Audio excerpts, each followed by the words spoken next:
यो आज चाहिँ हामी एउटा भिडियो कन्टेन्ट गराउन आएको छौँ हाम्रो साथीको च्यानलको लागि।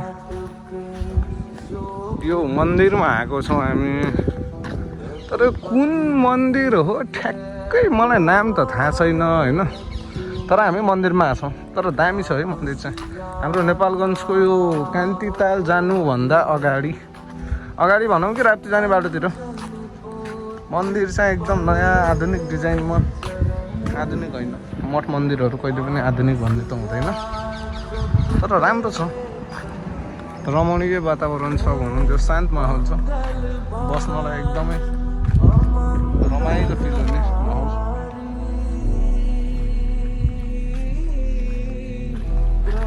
र यहाँ भिडियो बनाउने भनेर चाहिँ हामी बसिरहेको छौँ भन्ने हो कि सोचिरहेको छौँ। हाम्रो धीरजले चाहिँ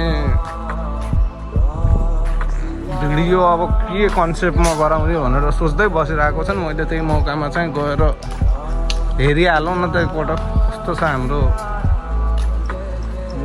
के मन्दिर हो, नाम थाहा छ तिमीलाई?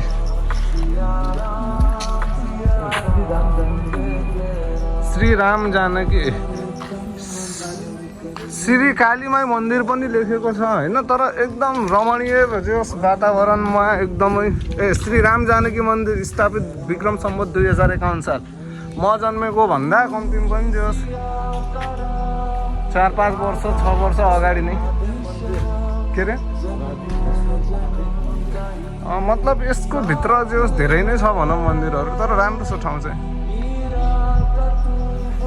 एकपटक हाम्रो यो ठाउँमा पनि आएर भिजिट गर्नु होला, एकदमै राम्रो छ भनौँ ठाउँ चाहिँ। यहाँ अहिले भिडियो बनाउनको लागि सोच्दै बसिरहेको थिएँ हाम्रो धीरज साथीले, किनभनेपछि अब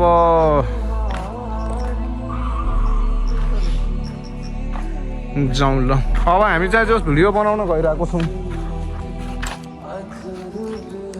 सबै सामानहरू ल्याएर आउनु पर्ने हो।